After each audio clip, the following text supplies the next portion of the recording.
Pritchard will give the ball to McClendon. He leaps. Oh! He doesn't get in. He fumbled the football. Carolina holds. The game is over. And Carolina has won the game. With 5 seconds, he's going to throw it. Howard leaps. He has it. Touchdown. Carolina back from the dead to tie the game with 2 seconds to go. There is a flag down, but holy smokes.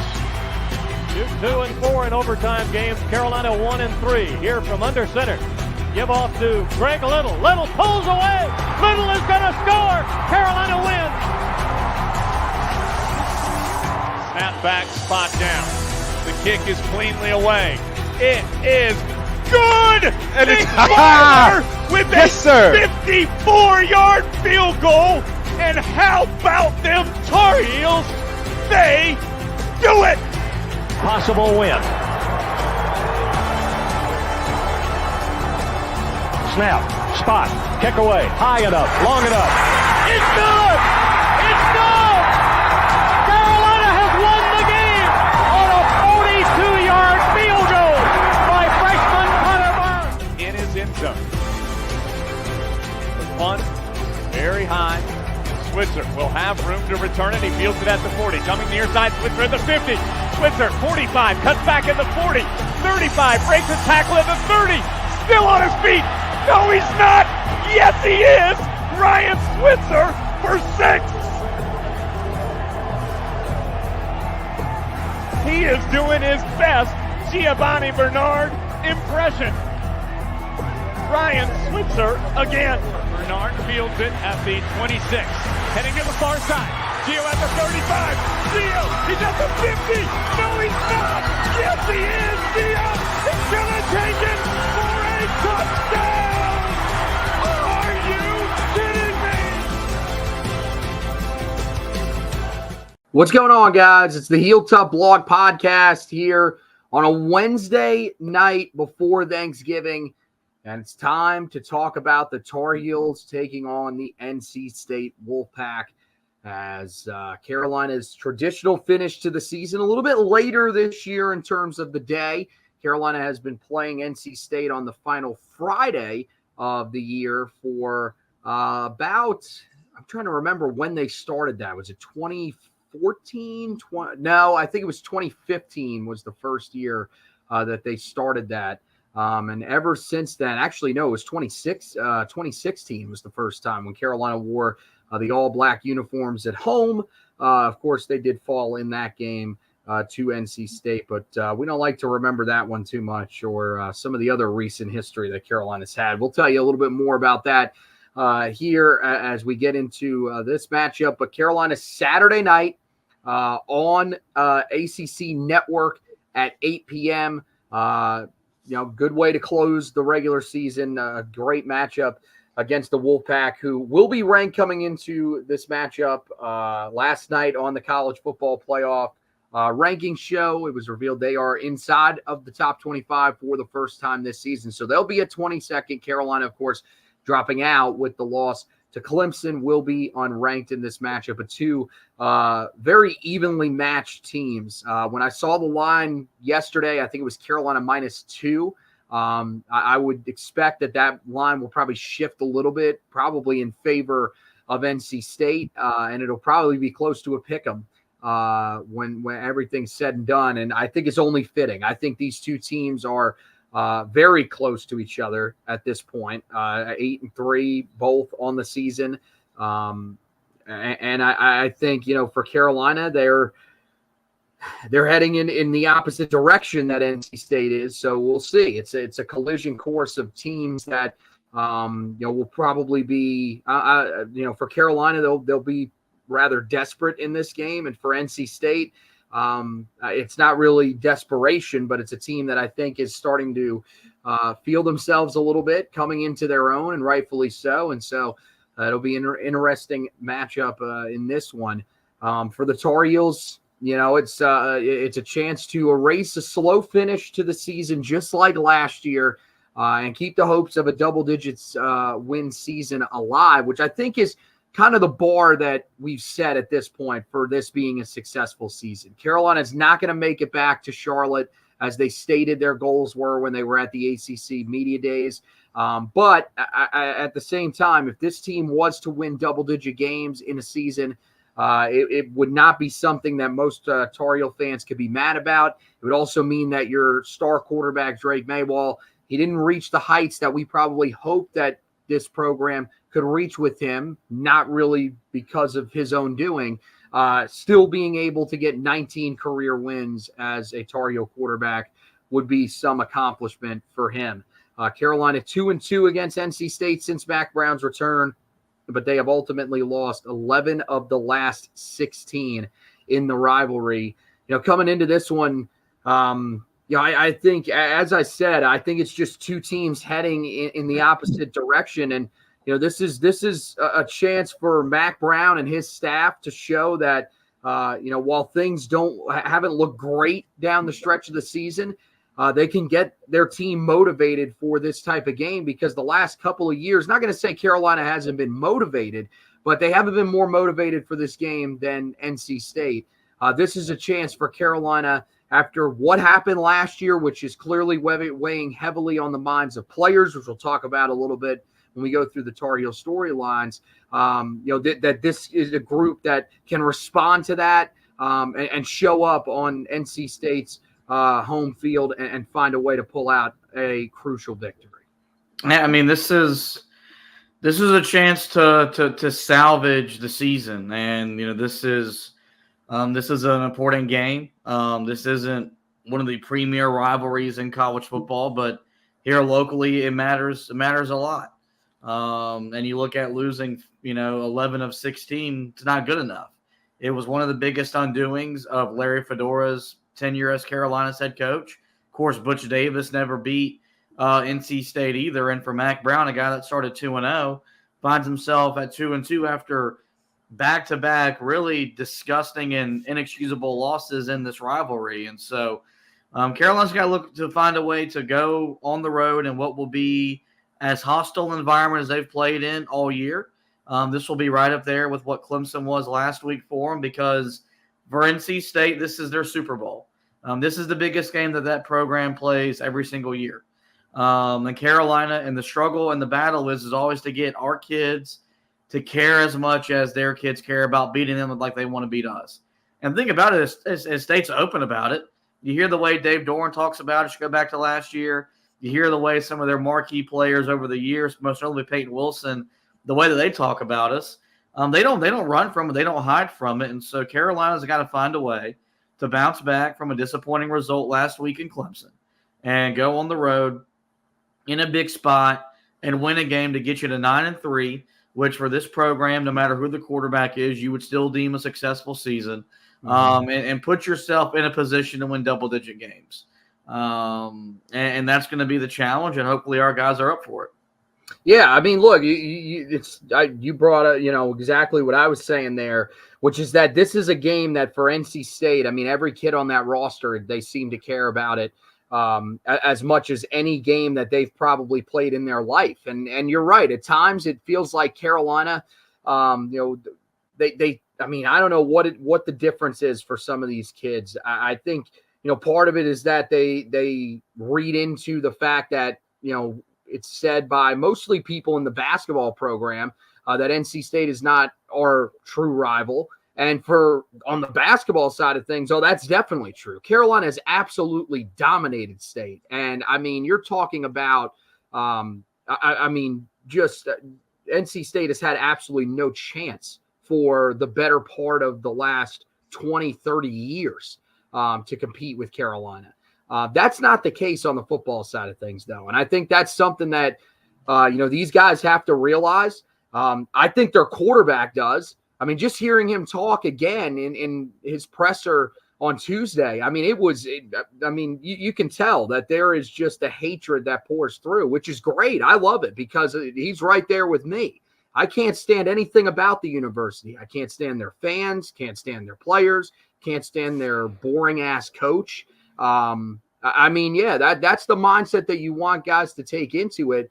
And hopefully that's the mindset that Carolina is taking into this game. Well, let's talk about that boring-ass coaches team that Carolina is going to be playing on Saturday. They roll in, and hate to say it, but they are playing some outstanding football. Maybe some could argue the second best, if not or the third best football in the ACC so far this season, and really down the stretch. I mean, they're playing just about as good as anybody is.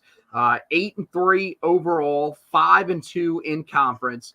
Offensively, team that's still not great, but a lot of that is due to some of their early season production. They're coming off a game where they just scored 35 points against Virginia Tech, still averaging just 25.7 points per game, 322 yards of total offense per game, 183.9 passing yards, 148.3 rushing yards. At quarterback, they're back to Brennan Armstrong, who started the year there for the team. Didn't have the greatest success early in the season, and they went to MJ Morris, who took over for 4 games, but then decided that he wanted to redshirt and set out starting last week the rest of the season. So Brennan Armstrong has to go back in. Actually, it was 2 weeks ago that he took over. Brennan Armstrong has to go back in. So far this season, 1,287 yards passing, 8 touchdowns, 6 interceptions. The biggest thing for him is his ability on the ground. Leads the team in rushing, and it's frankly not even close. 522 rushing yards, 6 rushing touchdowns. One of the biggest challenges that they've had so far this year, State, is they just have not had a consistent presence in the backfield.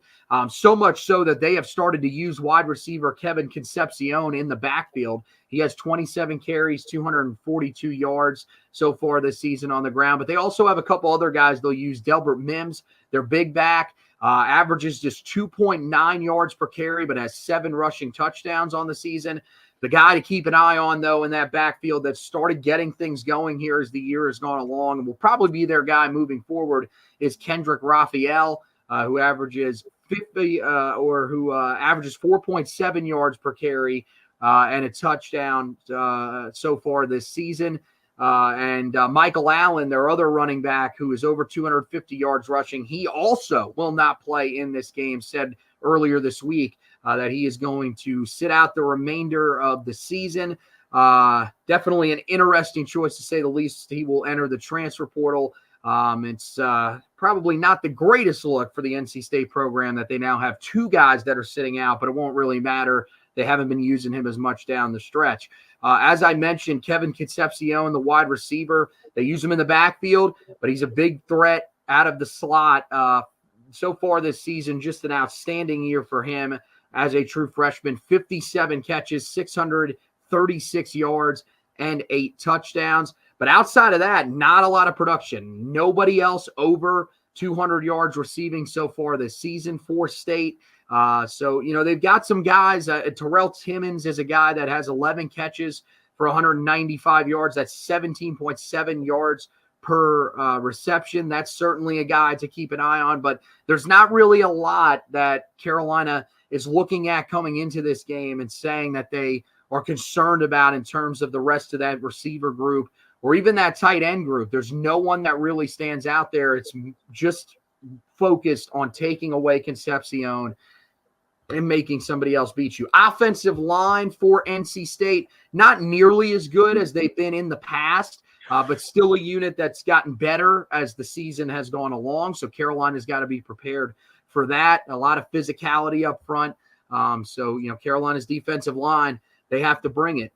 But as you would expect with State over the past few years, their strength is their defense. 20.2 points per game allowed, 318 yards of total offense allowed, 215.5 passing yards per game allowed, and just 102.5 rushing yards per game allowed.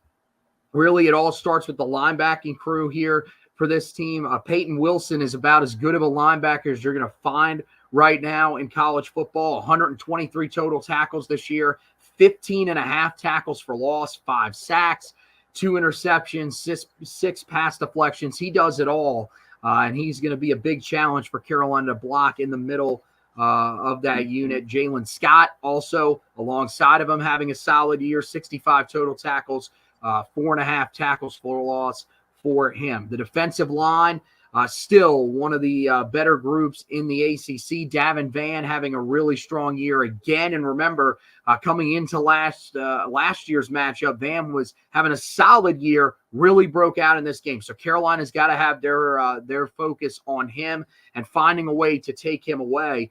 So far this year, 34 total tackles, 7 tackles for loss, 5.5 sacks for him.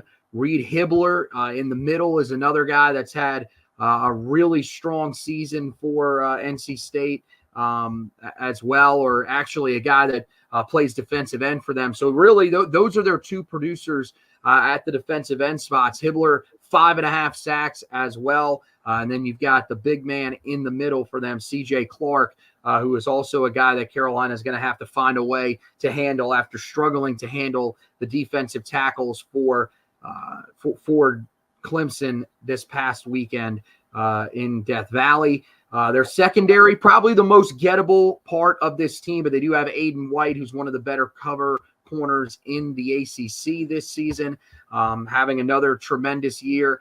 Really, it's the other guys that you're hoping to attack that have been, a little susceptible at times. As I said, allowing 215.5 yards passing through the air. So hopefully Carolina, the big key, protecting up front. But if Carolina can do that, then they're going to have a chance to get after this state secondary. Meanwhile, their special teams unit, always one of the better ones in the ACC this year. Not much different. Caden Noonstrecker, their punter, having a good year. They do have some strong return games. So Julian Gray, guy that's already taken 1 kick return back to the house. Carolina's got to be very wary of that with how poor their kick return coverage has been so far this year. Jalen Coyd having a good year returning punts as well. Braden Narverson as the kicker is probably the one concern. He's missed 4 field goals so far this year, 12 of 16 overall. So could be an area that Carolina could have some hope in against that special teams unit. So a really sound group for NC State.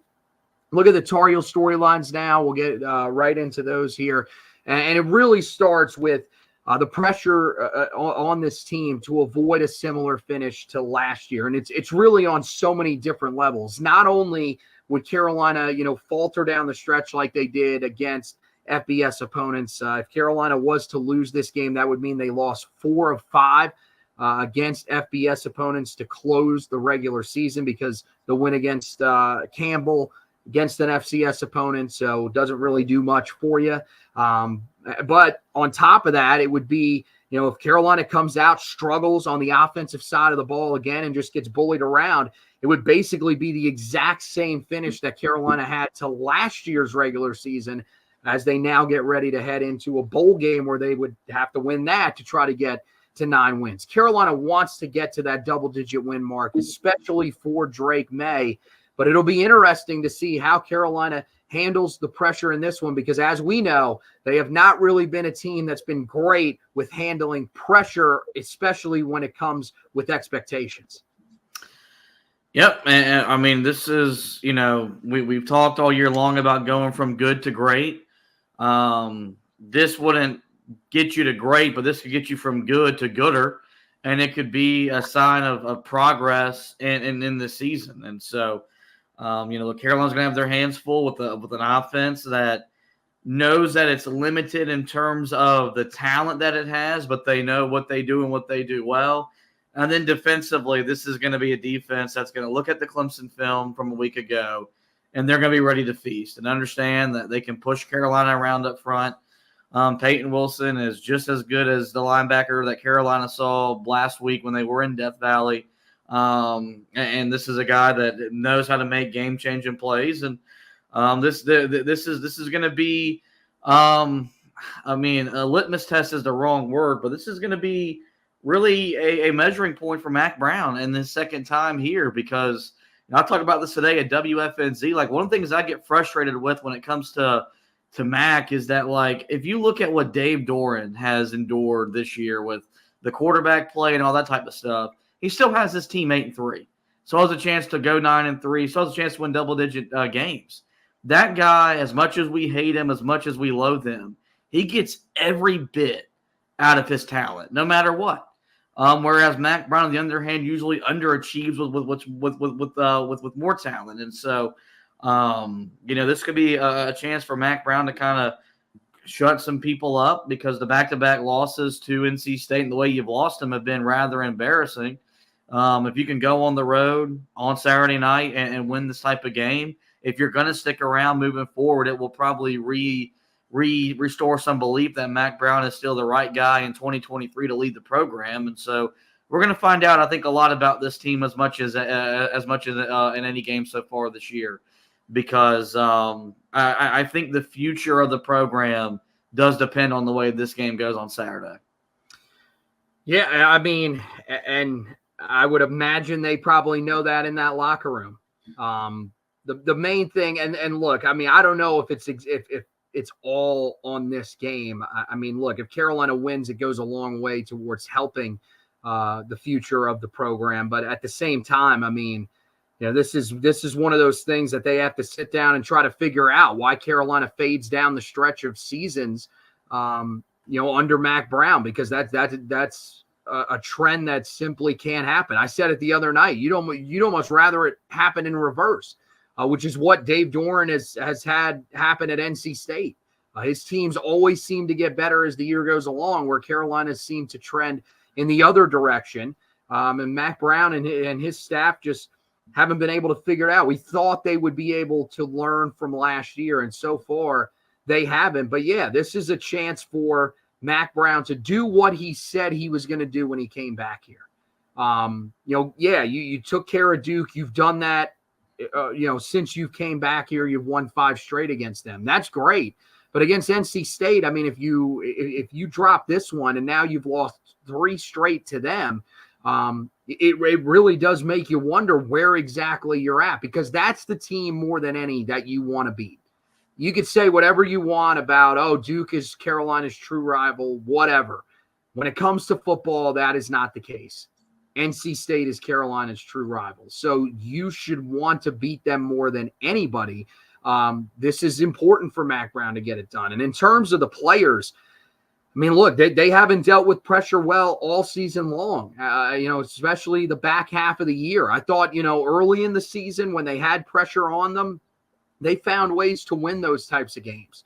Miami was probably the last time that we saw it. And then since then, it's just sort of evaporated. That game against Virginia really just changed everything. And this team just has not been the same mentally since. Well, this is one of those games where you have to be the stronger team. You have to be able to fight through, the issues that you're dealing with right now and find a way to come out on the other side. Because, yeah, there's no doubt that you are the more talented team on paper than this NC State team. This is not a team that should be able to just destroy you, even though you're playing in their house. But if Carolina is not careful and their mentality is not right for this game, it could certainly happen. So you need your leadership to step up in this game. And I think, in terms of, what this could mean for these guys, I think this is the final chance for them to prove that this year's team is really different. We were talking about that early in the year. We put it on hold here with the struggles that they have had down the stretch. If they win this game, you can say, okay, this year's team different from last year's team. They truly were. It wasn't great. There's some pitfalls that we're going to regret along the way, but it was still a team that was different than a year ago because they learned when they needed to in the final game of the regular season. If not, this is the same exact team as a year ago, and who really knows what Carolina does. It's going to be another offseason of concern about the program and concern ultimately about Mac Brown and what his second stint will ultimately be remembered for. Another storyline in this game for Carolina is on the offensive side of the ball. They're looking to bounce back from their first real rough performance of the season. Game started out pretty well. Carolina had some early success against Clemson's defense, but after that fourth drive of the game where Omarion Hampton is stripped as he's going into the end zone, and Clemson scores a touchdown to make it 7-7. Carolina's offense, the final 11 drives of the game, was just completely out of rhythm. The passing offense was almost non-existent, just 89 passing yards in those final 11 drives. This is a big game for Carolina's offense, primarily this offensive line, to bounce back and respond. They should be motivated after what happened last year as well in this matchup, where the offense simply could not get going against this NC State defense. So a lot on the table for Carolina's offense as they look to bounce back from their worst showing of the season. Yeah, I think they got to get back to the basics and a little bit more what you saw at the beginning of the year, running the football and getting back to that quick passing game, because State, has all conference caliber corner in Aiden White. And so, he's going to be able to limit their ability to attack down the field.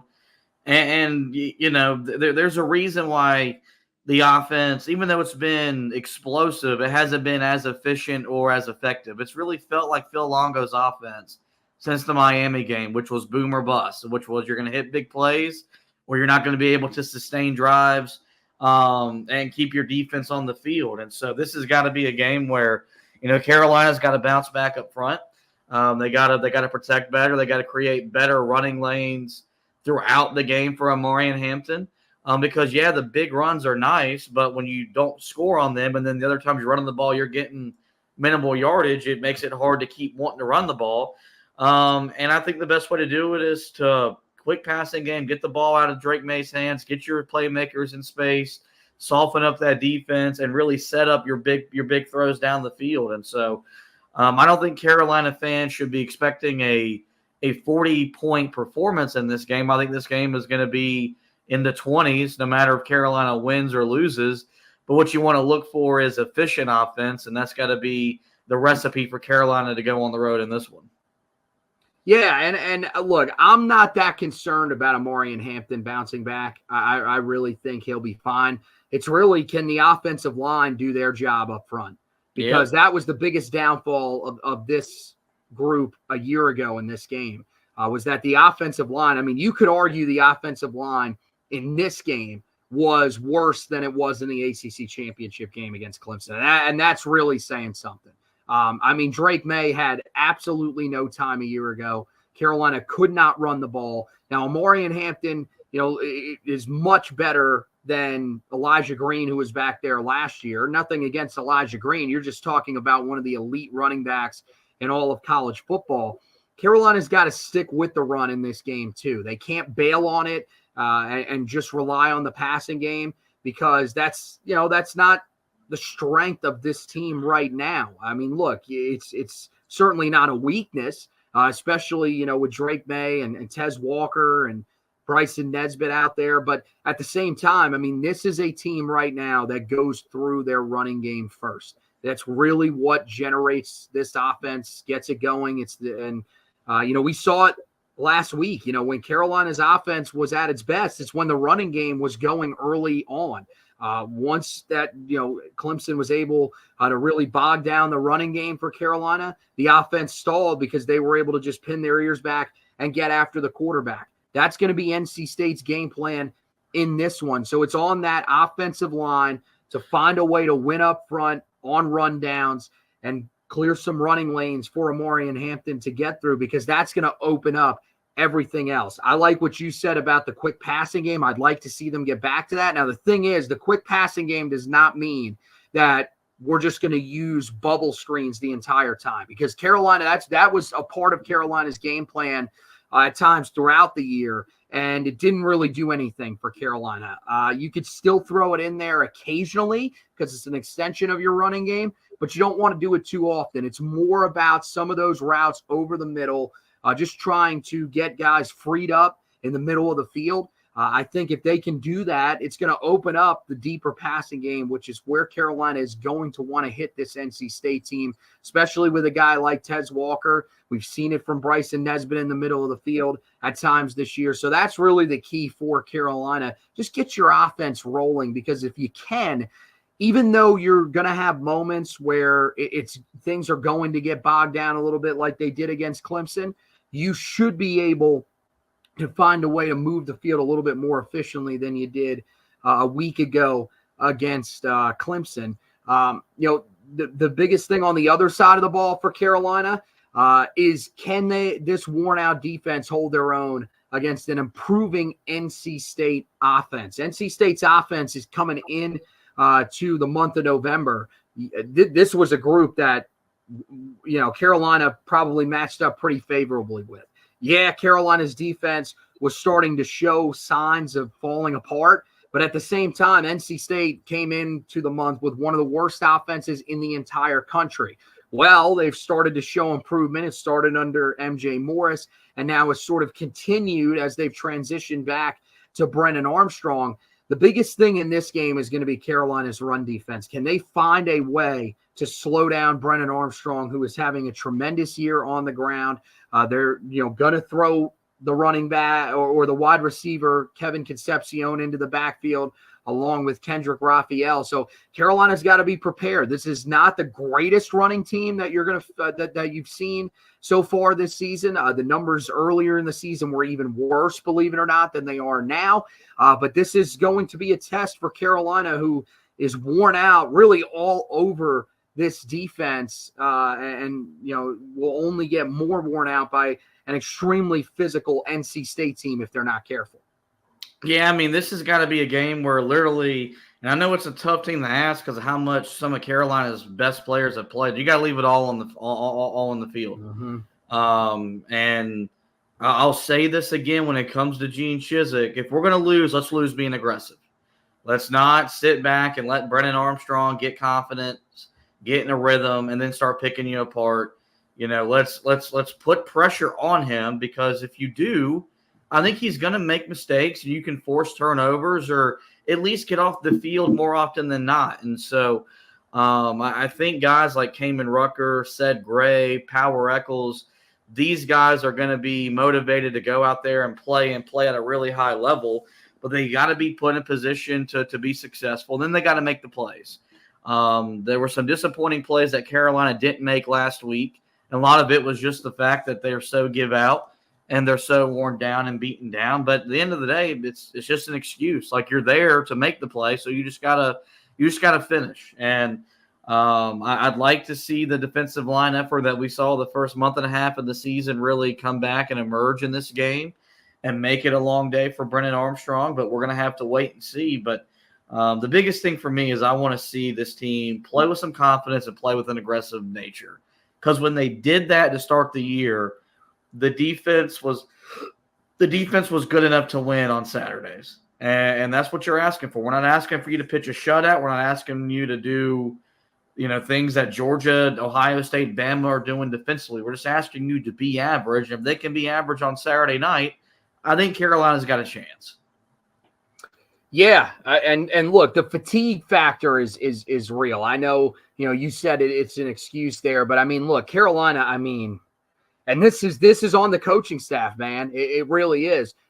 Greg Barnes tweeted this out on Tuesday. Carolina has 3 defensive players who rank in the top 10 in Power 5 for snaps played and 5 in the top 26. California, the only other team in the country that has more than 2 with 3. Cedric Gray, Marcus Allen, Power Eccles rank 1, 2, 3 in the ACC in snaps played.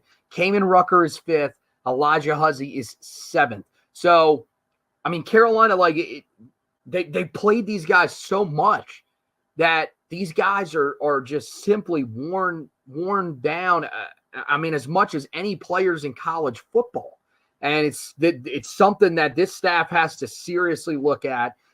Gene Chizik just gave some just pass over answer the other day in the press conference where he basically said we just have to be better at that. And it's like, come on, man, quit saying that. You guys say that all the time. The amount of times one of the guys I follow on Twitter, Andrew Forrest, pointed this out. How many times are we going to see that where the phrasing is from someone on this coaching staff? We have to do a better job.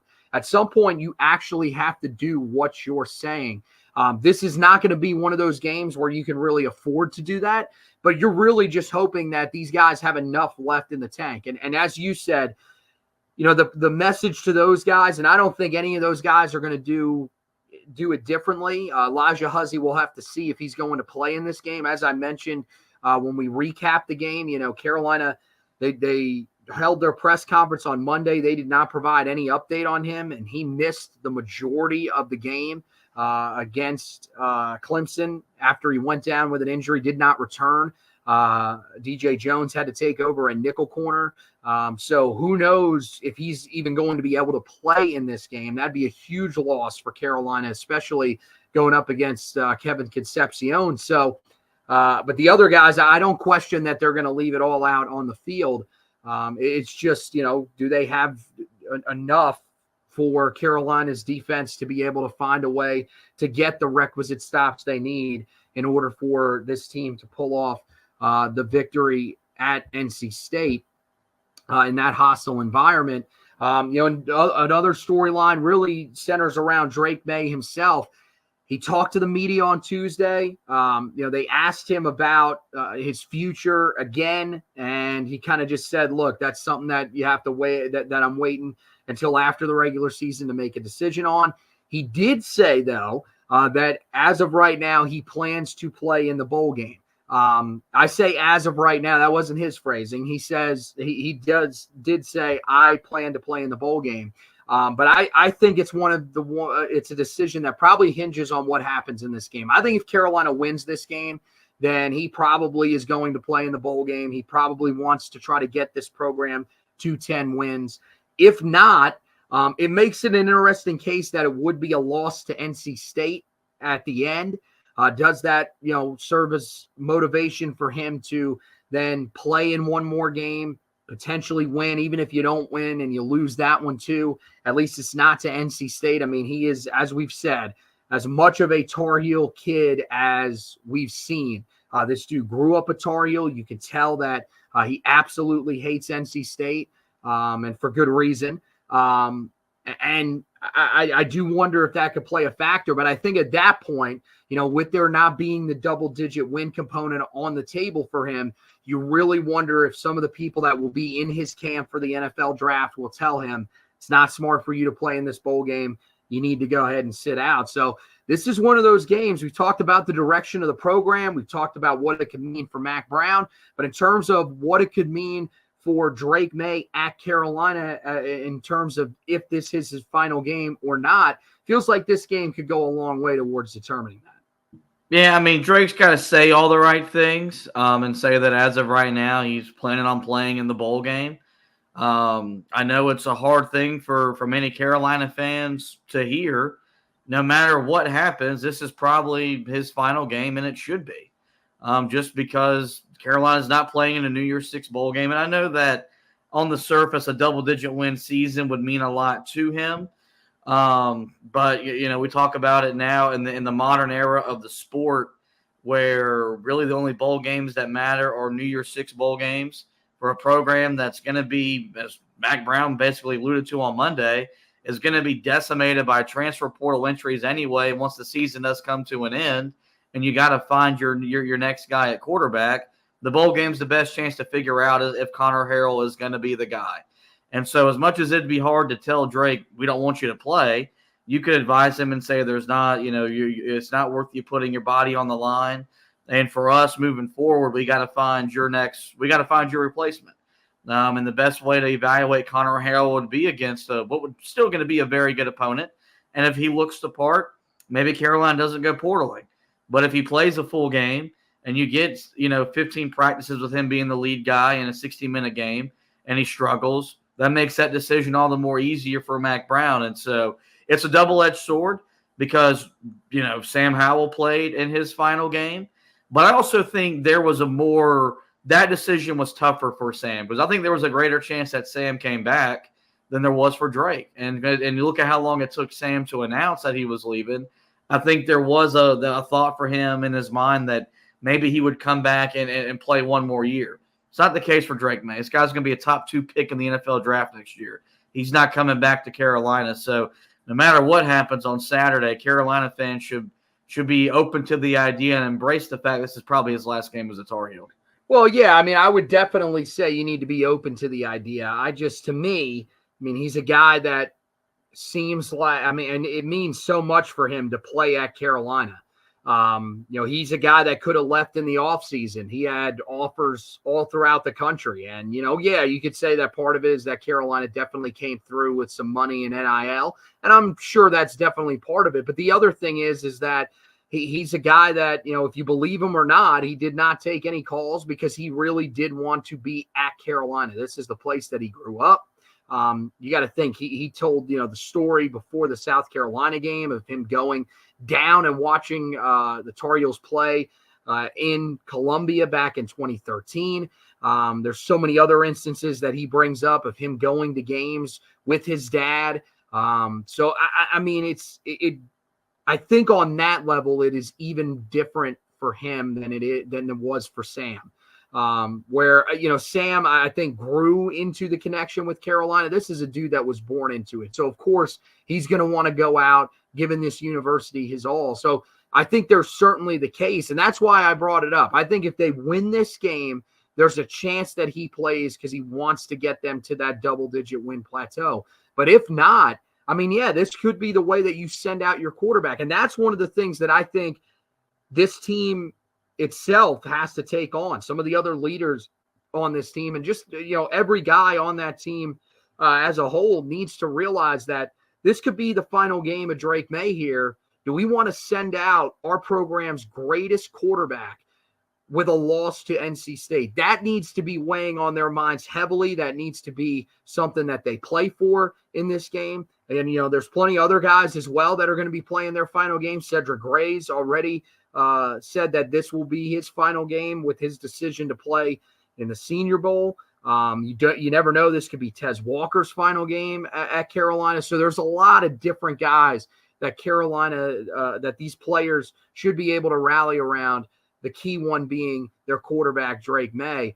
And, the last thing is that, players mentioned this on Tuesday, that the, flag planting at midfield from last year where the NC State players planted their flag in the logo or, as much as you can with field turf. They mentioned that it's disrespectful. Drake brought it up.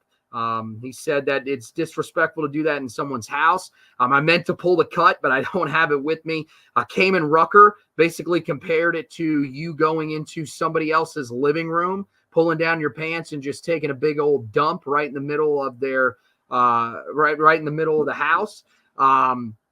Very interesting way of putting it there, Kamen. But I love it. Love the fact that you're using it as something to motivate you guys. But the thing is it going to serve as enough fuel for this team on top of everything else to sort of spark something else in this team? They seem like, again, it goes back to what we've talked about with a lot of the coaches. It seems like the way they talk about it, they do feel like this is something that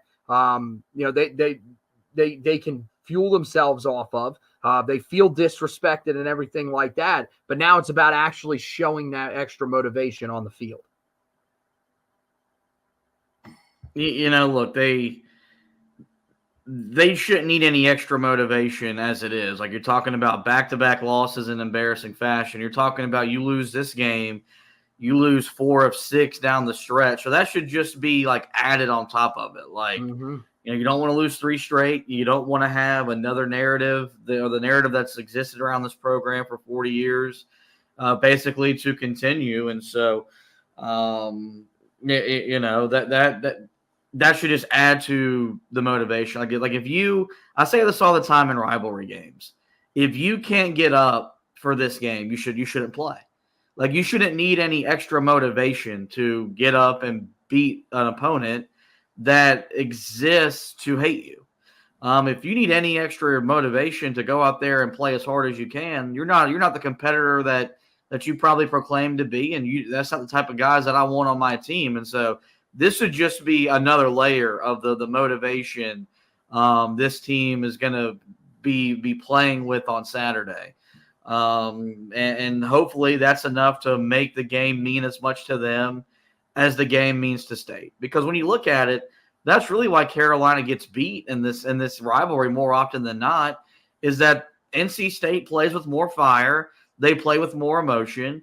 And it's evident by the way that Dave Doran coaches in this game and the way that his players play in this game. And so Mack Brown openly talks about how important this game is, but you got to prepare your guys Monday through Friday for this to be an important game and then demonstrate that on Saturday. And hopefully your guys respond to it and Carolina can find a way to quit losing to the Pack. Yeah, this is exactly the same thing as what NC State used last year with the Drake May comment before the season. That was, they used that as a little bit of extra motivation, a little bit of added fuel to the fire, and that's what Carolina needs in this one. They said, look, Drake said we want to go and do the same thing on their field, return the favor to them after what they did to us last year. And that's what it needs to be, is just a little bit of added fuel, because everything else that you said is 100% right. Like, this is a group that should be motivated to really just stop the bleeding here at the end of the season, to beat a rival that has owned you for the last decade and a half, and go out with a chance to win double-digit games, for the first time since 2015. Those should all be motivating factors for these guys. I think it really comes down to the leadership on this team. I think you're seeing some of the guys that are coming out and saying that this serves as as some fuel. And I would imagine that they also feel like, in that room, they want to avoid, falling apart like they did completely last year. So I think this can only help, is really what I think. And the fact that it's being brought up shows you that it's something that is weighing on their minds, which is, a little bit of a positive thing going in for Carolina. Let's get to our keys to the game. And I think number one, and this was brought up by Drake as well, is getting off to a fast start. Look, Carolina had the opportunity to get off to a fast start against Clemson. It was right there for them, and they just weren't able to do it. This is a game that is very similar because, as you mentioned, this will be the most hostile environment that Carolina will go into. May not be the loudest environment that Carolina goes into, but in terms of hostility, the consistent, noise and everything like that, this has a chance to be one of the toughest games that you will play in a while, because this NC State team is feeling it. They too have a chance to win double-digit games for just the third time in their program's history, which is just shows you how pathetic their program is overall. But I mean, they're going to be motivated in this game. Their fan base is going to be loud. You know that it's always going to be incredibly hostile. You're going to get stuff yelled at you that you've never heard yelled at you at any other place before in your entire life. So Carolina, the best way to sort of eliminate that is get off to a fast start. If Carolina can race out to an early lead, that could take that crowd out of the game. And, Carolina is a team that, as we saw the other night against Clemson, not built to battle from behind. They haven't had to face that the majority of the season. Luckily, they've been a team that has been able to, get out to quicker starts more often than not, and they need to find a way to do it on the road in this game against NC State. Yeah, and the best way to do it is to not fumble the ball twice inside the 5-yard line, and make sure when you get down there, you're converting on those opportunities. But as much as it's an offensive key, it's also a defensive key. And Carolina, when you look at their 3 losses, the only one that they got punched in the mouth right out of the gate was the Virginia loss. Like you held your own in the first quarter against Georgia Tech. You held your own in the first quarter last week against Clemson. It was the Virginia loss where they walked the ball right down the field, and it was the first real telltale sign that it was going to be one of those nights. And so, I think this is a game where I think if you get the chance to win the coin toss, you maybe want the ball and just go ahead and set the tone and send a message right away. Because if you put the defense out there first and NC State walks right down the field and gets some sort of points, we could be in for a long night. And so as much as this is a big key, offensive key, it's equally as important defensively for Carolina to come out, not let Brennan Armstrong on that offense get some rhythm and get some confidence. The second key to the game is to remain disciplined. Carolina, early in the season, we talked about it. Carolina was a much more disciplined team. There was a lot of things to like about how they had improved in that area from a year ago, and we really thought that the Tar Heels had turned a corner. But then that Miami game happens, and since then, Carolina has just been one of the most penalized teams in all of college football, and it has weighed heavily on Carolina. I thought, this last week wasn't a game where ultimately penalties ended up costing Carolina. It doesn't feel like they've had any of those games so far this year, so it only makes sense that could crop up in this game. Carolina averaging 6.9 penalties per game, 63.9 penalty yards per game. So it's just been a complete collapse since then. NC State, on the other hand, just 5.8 penalties per game, 47.4 penalty yards per game, which isn't great, but it is middle of the country, while Carolina is in the bottom half of the country, bottom third of the country at this point, tied for 108 overall. So this is a crucial game for Carolina to remain disciplined. Things are going to get chippy. We talk about this just about every year with this rivalry.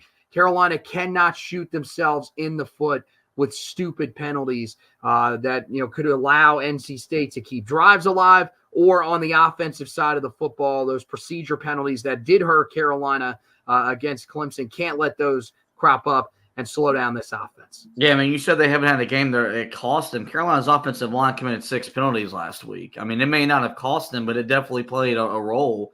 You can't go on the road in this conference, commit 6 penalties by a position group and expect to win. It can't happen. We're not good enough to overcome those types of mental errors. And so to me, this is something that hasn't been coached out of them, because I think you can coach discipline to college kids. Whereas like in the pros, they're playing for a paycheck. So, there's a different way to coach that type of discipline. And yeah, because look, State's going to want to rough it up. They're going to want to get underneath your chin. You got to be able to keep your cool. And it's a rivalry game, so you got to be prepared for some calls to not go your way, or to not get calls, because officials typically will let these two teams play. And so even if you're not getting calls, you can't, get an unsportsmanlike conduct penalty because you're complaining, or you do something late after the whistle or anything like that. And so this is going to be a great game of Carolina's resolve. If they can limit the penalties and not, commit penalties at crucial times, I do think that when it's all said and done, when we get to that fourth quarter, they'll have a chance to win. The final key to the game is for Carolina to win the rushing battle. Greg Barnes of Inside Carolina, again, with another great tweet, as he always seems to do.